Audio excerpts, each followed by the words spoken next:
Is I audible now? Hello? Is I audible now?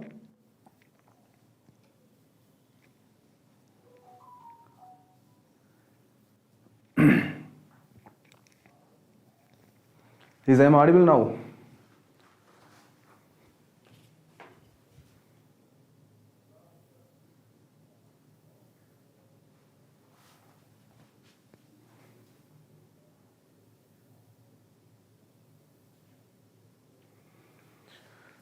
Hi.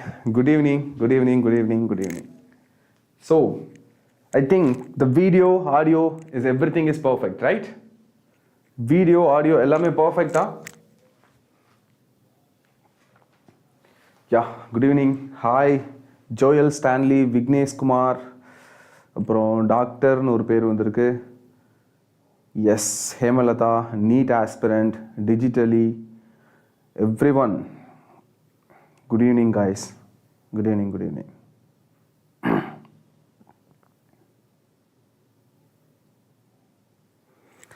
Great. Shall we start now? Everything is perfect, right? So I can move to the topic.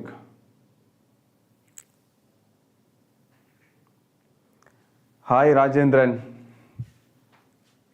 Good to see you. Good evening, guys. Good evening.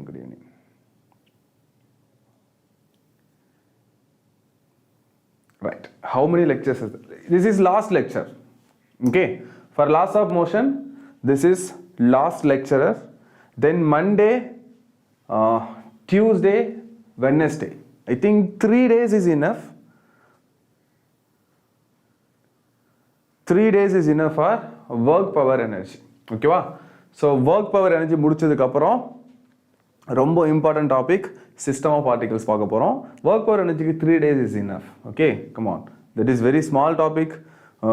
ஆக்சுவலாக இவ்வளோ தான் கொஸ்டினே அதில் வர முடியும் அப்படின்னே ஓப்பனாக சொல்ல முடியும். அந்த மாதிரி ஒரு டாபிக் அது. 3 நாள் போதும் அந்த சாப்டர் முடிச்சிடலாம். ஓகேவா? அது முடிச்சதுக்கப்புறம் சிஸ்டம் ஆஃப் பார்ட்டிகல்ஸ் முடிக்கும்போது அந்த டாபிக்குள்ளே போகும்போது தான் நம்ம சர்க்குலர் மோஷன் பார்ப்போம். ஓகேவா? ஸோ அதனால் சர்க்குலர் மோஷன் நிறைய பேர் என்கிட்ட வந்து தனியாக கேட்டிருந்தீங்க, சார் சர்க்குலர் மோஷன் இன்னும் கம்ப்ளீட் பண்ணல அப்படின்னு. நான் 11th போர்ஷன் ஸ்டார்ட் பண்ணும்போது உங்களுக்கு சொல்லியிருந்தேன், சிஸ்டம் ஆஃப் பார்ட்டிகல்ஸ் வரும்போது தான் நம்ம சர்க்குலர் மோஷன் படிப்போம். ஏன்னா அந்த டைம் தான் நமக்கு சர்க்குலர் மோஷன் நிறையா தேவைப்படும். ஓகேவா? ஸோ அதனால சிஸ்டம் ஆஃப் பார்ட்டிகல்ஸ் வரும்போது we will discuss about circular motion, uniform circular motion, non-uniform circular motion, vertical circular motion. So அது எல்லாமே நம்ம சிஸ்டம் ஆஃப் பார்ட்டிகல்ஸ் டாப்பிக்கில் பார்ப்போம். அது கொஞ்சம் பெரிய டாப்பிக்கும் கூட. ஓகேவா? when you finish 11th and 12th, sir, 11th I'm sure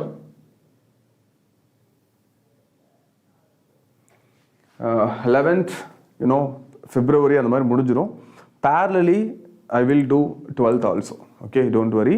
from Monday work power energy வரும்போதே நான் உங்களுக்கு magnetic effect of electric current start பண்ணுறேன். ரெண்டுமே பேரலாக போகலாம். Okay, 2 hour 1 hour or 1.5 hour 1.5 hour அந்த மாதிரி பேரலாக 11th and 12th போகலாம். Okay, right. Sir week 1 lesson complete பண்ண முடியுமா சார்? எஸ், இப்போ நம்ம அப்படி தானே போயிட்டுருக்கோம். என்ன இந்த லாஸ் ஆஃப் மோஷன் மட்டும் கொஞ்சம் அதிகமாக போயிடுச்சுன்னு நினைக்கிறேன். அது இல்லாமல் I was not here in last week. So அதனால் மேபி கொஞ்சம் டிலே ஆகிருந்திருக்கலாம். ஓகேவா? மற்றபடி ஒன்றும் இல்லை. ரைட். எஸ், சர்க்குலர் மோஷன் வந்து உங்களுக்கு சிஸ்டம் ஆஃப் பார்ட்டிகல்ஸ் எடுக்கும்போது சர்க்குலர் மோஷன் கம்பல்சரி நான் எடுப்பேன். Don't worry. ஓகே, சர்க்குலர் மோஷனில் யூனிஃபார்ம் சர்க்குலர் மோஷன், நான் uniform circular motion, vertical circular motion. So மொத்தம் 3 டைப் ஆஃப் சர்க்குலர் மோஷன்ஸ் இருக்குது. அந்த கம்ப்ளீட் 3 டைப் ஆஃப் சர்க்குலர் மோஷனுக்குமே லைக் வித்தின் 2 classes நான் அதை கம்ப்ளீட் பண்ணிவிடுவேன். அதுக்கப்புறம் தான் உங்களுக்கு சிஸ்டம் ஆஃப் பார்ட்டிகல்ஸ் வரும். அதுக்கப்புறம் இருக்கிறது எல்லாமே ஆல்மோஸ்ட் சின்ன சின்ன சாப்டர்ஸ் தான், ஈஸியாக முடிஞ்சிடும். ஓகேவா? Up to system of particles உங்களுக்கு ஒவ்வொரு சாப்டருமே கொஞ்சம் பெருசாக இருக்கிற மாதிரி ஃபீல் ஆகும். அதுக்கப்புறம் எல்லாமே சின்ன சின்ன சாப்டர்ஸ் மாதிரி தான். ஒரு வீக்கில் அந்த சாப்டர் முடிக்கலாம், ஒரு வீக்கில் அந்த சாப்டர் முடிக்கலாம், அந்த மாதிரி தான் இருக்கும். Okay, right. Do you have any other doubts, academic doubts? எப்போ எந்த மாதிரி அந்த மாதிரி? Sir, for every lesson please put video on solving fully problems 50 to 60 please. Almost நான் ஒவ்வொரு சாப்டரில் சால்வ் பண்ணியிருக்கிற நீங்கள் ப்ராப்ளம்ஸ் எடுத்து பார்த்தீங்கன்னா கண்டிப்பாக கண்டிப்பாக 60-50க்கு மேலே தான் நான் சால்வ் பண்ணியிருப்பேன். என்ன ஒவ்வொரு லெக்சர்லேயுமே ஒரு 10 ப்ராப்ளம்ஸ் அந்த மாதிரி நான் சால்வ் பண்ணிட்டு வருவேன். அப்புறம் தனியாக உங்களுக்கு ரிவிஷன் வேறு வைப்பேன், மென்டி அப்பவும் சம் சால்வ் பண்ணுறேன். ஓகேவா? ஸோ ஆல்மோஸ்ட் நான் 60க்கு மேலே தான் சால்வ் பண்ணுவேன், எல்லா சாப்டர்லையுமே பண்ணியிருப்பேன் நான் நம்புகிறேன். ஓகே, எனிவேஸ் உங்களுக்கு வேணும்னா நான் சொன்னல ஆல்ரெடி NCERT ஒரு லெக்சர் போடணும் எல்லா சாப்டர்லையும். ஸோ அது பண்ணும்போது இன்னும் கொஞ்சம் நிறையா சம்ஸ் ஆட் ஆகும், don't worry. Right, any other questions? Sir, put one separate video for numerical alone for each chapters. Okay. ஆக்சுவலாக அப்படி தான் ஸ்டார்ட் பண்ணேன். ஒவ்வொரு சாப்டர் முடிஞ்சதுக்கு அப்புறமும் நம்ம கடைசியாக இன்னொரு நியூமெரிக்கல் செஷன் ஒன்று ஸ்டார்ட் பண்ணோம். பட் என்ன ஆகும் அப்படின்னா உங்களுக்கு ஒரு வீக் அப்படியே ஸ்கிப் ஆக ஆரம்பிச்சிடும். ஓகே, அதிகமாக டைம் எடுக்கும், நான் இன்னும் லெக்சர் அதிகப்படுத்திட்டே போனேன்னா. ஓகேவா? ஸோ அந்த டைமில் நீங்கள் என்ன பண்ணுறீங்க, போர்ஷன் சீக்கிரம் முடிக்கணும்னு அது ஒன்று வேறு வருது இல்லையா? ஸோ அதனால இந்த இது வருது. Okay, anyhow we need to manage, நான் பண்ணுறேன். ஓகே, வண்டிக்கு ரிவிஷன் வீடியோ போடுங்க sir, it's very useful. 1 dimension, yes, 1 shot பண்ணுவோம் இல்லையா கடைசியாக? ஸோ அப்போது will do, no problem. Karthikeyan, hi. கெமிஸ்ட்ரிக்கு கொஞ்சம் எடுக்கிறீங்களா? நீங்கள் நல்லா டீச் பண்ணுறீங்க சார். கெமிஸ்ட்ரி எடுத்தால் நல்லாயிருக்கும். நான் எடுக்க ரெடி தான், பட் கெமிஸ்ட்ரிக்கு உங்களுக்கு ஒரு மேம் வந்துட்டாங்க. இன்றைக்கே ஒரு வீடியோ வரும்னு நினைக்கிறேன், I think. Well wait. Okay, right. Hi Divyesh Pranav. Okay guys, so we'll start today's session. Okay, so இன்னைக்கு செஷன் நேற்று நம்ம ஸ்டாப் பண்ணதுலேருந்து அடுத்து அப்படியே கன்டினியூ ஆக போகுது. சேம் ஃப்ரிக்ஷனை கன்சிடர் பண்ணி நம்ம படிக்கிறோம். ஓகேவா? By considering friction we are solving some different type of cases. Yes, today the chapter will complete இன்னைக்கு ஆக போகுது. ஓகே, நேற்று நம்ம ஃப்ரிக்ஷன் பார்த்தோம், ஞாபகம் இருக்கா? In friction, there are 3 types of friction. I will give you some quick revision. Okay, come on. ஒரு சின்ன ரிவிஷன் பண்ணிடுவோம். There are 3 types of frictions. ஒன்று வந்து static friction, kinematic friction and rolling friction. ஓகேவா? Static friction அப்படிங்கிறது ரெஸ்ட்ல இருக்கிற ஒரு object மேலே ஆக்ட் ஆகும். பட் ரெஸ்ட்ல இருந்தாலும் அந்த ஆப்ஜெக்ட் மேலே எக்ஸ்டர்னல் ஃபோர்ஸ் இருக்கணும். எக்ஸ்டர்னல் ஃபோர்ஸ் இருந்தால் மட்டும்தான் ரெஸ்ட்ல இருக்க ஆப்ஜெக்ட் மேலே ஸ்டாட்டிக் ஃப்ரிக்ஷன் வரும்.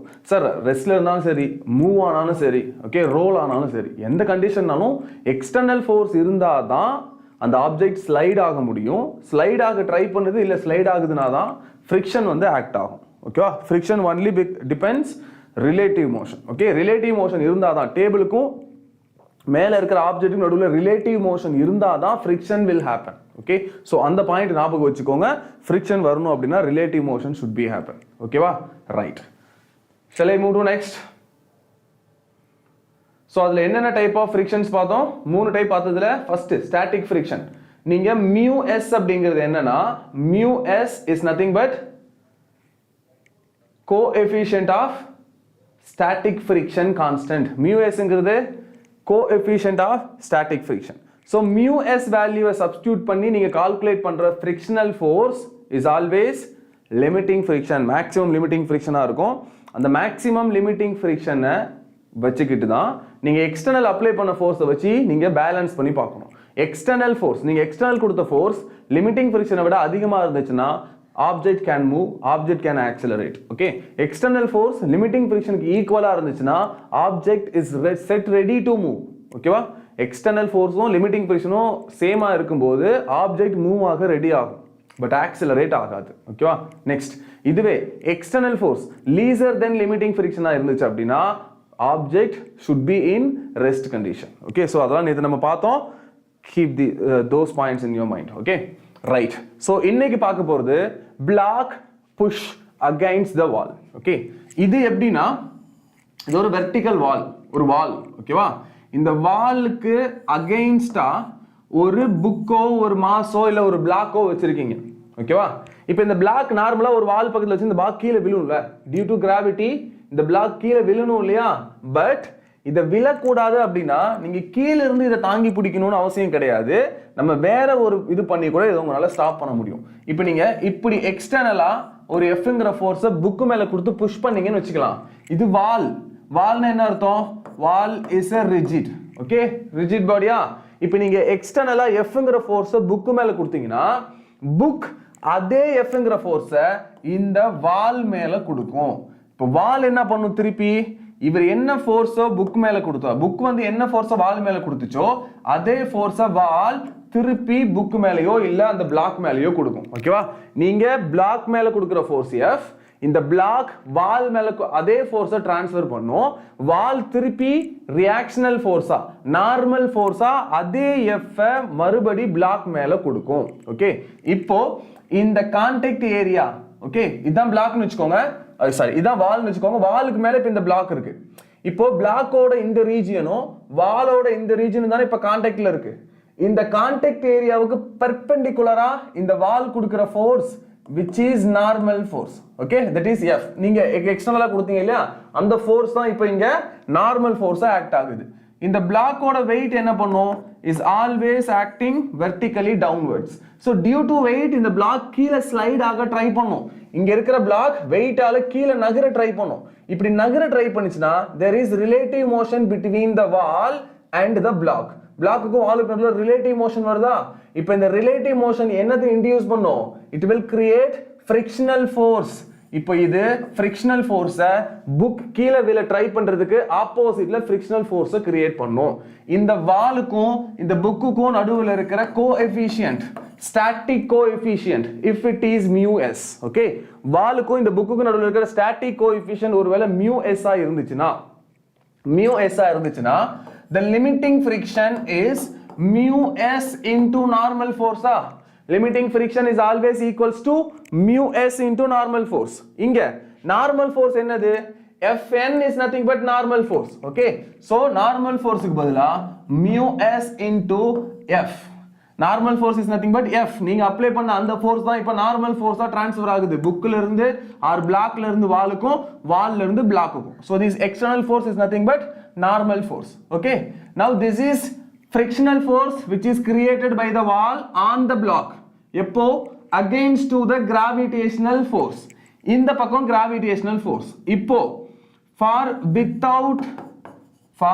without fall இந்த புக் வந்து கீழ விழ கூடாது அப்படினா என்ன நடக்கணும் டவுன்வர்ட் ஆக்ட் ஆகுற ஃபோர்ஸ அப்வர்ட் இருக்கிற ஃபோர்ஸ் பேலன்ஸ் பண்ணனும் டவுன்வர்ட் என்ன ஃபோர்ஸ் இருக்கு mg இந்த mg யார் பேலன்ஸ் பண்ணி ஆகணும் அப்வர்ட் இருக்கிற frictional force பேலன்ஸ் பண்ணி ஆகணும் which means the this mg is equals to the limiting friction okay இந்த mg யும் frictional forceம் சேமா இருந்தாலே எனக்கு பிரச்சனை கிடையாது or if the frictional force is more than the gravitational force upward இருக்க ஃபோர்ஸ் ஒருவேளை gravitational force விட அதிகமா இருந்தாலும் எனக்கு பிரச்சனை கிடையாது அப்போ the limiting friction if it is more or the limiting friction if it is equals to weight the book will not fall down இப்போ அந்த புக் கீழ விழ முடியாது ஓகேவா உங்க வீட்ல இருக்க ஒரு செவுத்து எதிலையாவது நீங்க ஒரு புக்க ஹோல்ட் பண்ணிட்டு நீங்க இப்படி நார்மலா ஒரு ஃபோர்ஸ் கொடுத்து நல்லா டைட்டா அமுத்தி பாருங்க புக் கீழ விழாது நீங்க அப்ளை பண்ற ஃபோர்ஸை கொஞ்சம் கொஞ்சமா கம்மி பண்ணீங்க அப்படினா ஃபோர்ஸோட மேக்னிட்யூட கொஞ்சம் கொஞ்சமா கம்மி பண்ணீங்கனா book gets ready to move அப்ப அந்த புக் வந்து கீழ விழ ஸ்டார்ட் ஆகும் so it's completely depends the normal force ஓகேவா ஏனா FL காம்போனன்ட் வருது இல்லையா so mg is lesser than or equals to limiting friction is nothing but static coefficient constant between wall to the block வாலுக்கும் பிளாக்குக்கும் நடுவுல இருக்கிற static coefficient யும் அதுக்கு அப்புறம் நீங்க எக்ஸ்டர்னலா அப்ளை பண்ண ஃபோர்ஸையும் டிபெண்ட் பண்ணி இருக்கு ஓகேவா or we can say the external force required is more than or equals to weight of the book or weight of the block எந்த பிளாக்கை கீழ விழாம நீங்க விழவிடாம ட்ரை பண்ண நினைக்கிறீங்களோ அந்த பிளாக்கோட weight divided by mu s clear we already know this mu value mu s ஆ இருந்தாலும் சரி mu k வா இருந்தாலும் சரி இது எப்பவும் எதுக்கு ஈக்குவலா இருக்கும் lesser than 1 ஆ தான இருக்கும் கரெக்ட்டா mu s or mu k எதுக்கு ஈக்குவலா இருக்கணும் it is always lesser than 1 isn't it கரெக்ட்டா இல்லையா come on சொல்லுங்க mu s mu k எப்பவுமே hey are you there correct தானே coefficient of frictional constant always lesser than 1 ன்னு படிச்சோம் இல்லையா so this mu s where it is this mu s lesser than 1 value Okay, இது எப்பவுமே less than 1. அப்போ any x value like mg இந்த மாதிரி ஏதாவது ஒரு component divide by lesser than 1 அப்படின்னா ரிசல்ட் எப்படிப்பா வரும்? ஏதாவது ஒரு value divide by lesser than 1 அப்படின்னா டோட்டல் ரிசல்ட் எப்படி வரும்? This f இங்க பாருங்க, it is lesser than or equals to mg divided by this mu we know that is always equals to less than 1. கீழ இருக்க mu s 1 விட கம்மியா தானே இருக்கும். அப்ப கீழ இருக்க இந்த mu s 1 விட கம்மியா இருக்குனா the total value, this total value is more than mg, more than mg. For example இங்க பாருங்க, 10 divided by 0.2 டினாமினேட்டர்ல இருக்கிறது less than 1 இருந்துச்சுன்னா இந்த டோட்டல் நம்பர் கண்டிப்பா more than நியூமரேட்டரா தான் இருக்கும். more than numerator. நியூமரேட்டர் யாரு? 10. அப்ப இது 10 விட பெருசா தான் இருக்கும். 10 divided by 0.2, 10 divided by 0.8, 10 divided by 0.9. 10 by 1 is 10. 10 by more than 1 is lesser than 10. Okay, numerator ஒரு நம்பர் பா, டினாமினேட்டர்ல இருக்க நம்பரை வச்சுட்டு டினாமினேட்டர்ல இருக்க number lesser than 1 equals to 1 more than 1 அது தெரிஞ்சாலே போதும், நம்மளால இந்த டோட்டல் ரிசல்ட் எப்படி இருக்கும்னு சொல்ல முடியும். டினாமினேட்டர்ல இருக்க நம்பர் lesser than 1 இருந்தா கண்டிப்பா இந்த கம்ப்ளீட் ரிசல்ட் more than நியூமரேட்டரா இருக்கும். ஓகேவா? டினாமினேட்டர் சின்னது இருந்துச்சுன்னா நியூமரேட்டர்ல இருக்கிறத விட பெரிய ரிசல்ட் தான் கிடைக்கும். இதே டினாமினேட்டர்ல இருக்கிற வேல்யூ ஒருவேளை 1 இருந்துச்சுன்னா கம்ப்ளீட் ரிசல்ட் நியூமரேட்டரா தான் இருக்க முடியும். Denominator if it is more than 1, denominator more than 1 இருந்துச்சுன்னா complete result numeratorல இருக்கிறத விட சின்னதா இருக்கும். ஓகேவா? இப்போ இந்த நம்பர் பாருங்க, numeratorல இருக்கிறது mg, denominatorல இருக்கிறது less than 1. அப்ப இந்த total result எப்படி இருக்கும்? It should be that mg divided by less than 1 value எப்படி இருக்கணும்? more than mg தான் இந்த ரிசல்ட்டா இருக்க முடியும். So நீங்க அப்ளை பண்ண வேண்டிய ஃபோர்ஸ் more than mg. கண்டிப்பா இந்த பிளாக்கோட வெயிட் இருக்கு இல்லையா, அதை விட அதிகமான ஃபோர்ஸ் கொடுத்து புஷ் பண்ணாதான் உங்களால அந்த பிளாக்கை கீழே விழ விடாம தடுக்க முடியும், கீழே விழ விடாம பார்த்துக்க முடியும். Is this clear? Right? Is this clear?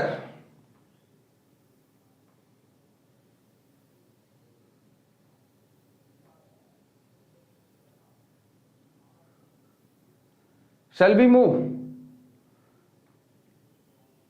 Next polama. Next.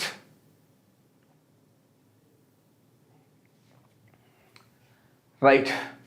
The next topic is ஞாபகம் வச்சுக்கோங்க. So this is relation between, இந்த மாதிரி கேஸ் வந்துச்சுன்னா நீங்க இந்த பாயிண்ட் தான் அப்ளை பண்ணணும். அடுத்து friction versus circular track. Circular trackல இருக்கிற friction. Okay?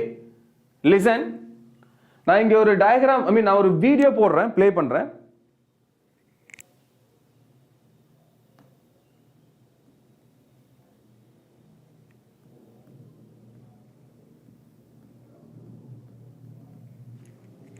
One minute.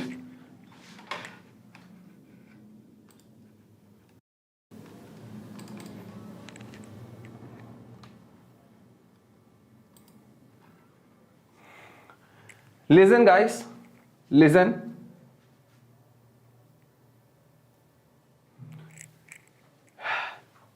Is this clear? This video is clear?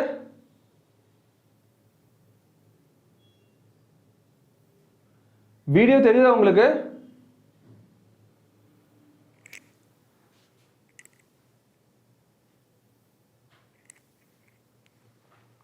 Listen, circular trackல ஒரு vehicle போகும்போது, ஓகே, சர்க்குலர் ட்ராக்ல ஒரு வெஹிக்கிள் போகும்போது வர கான்செப்ட் இது.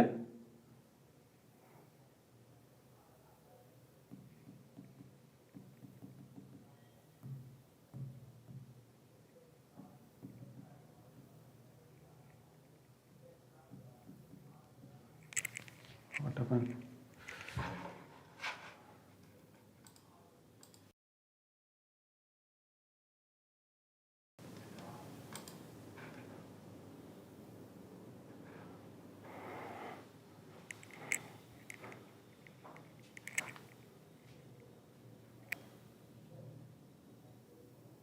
Okay, listen.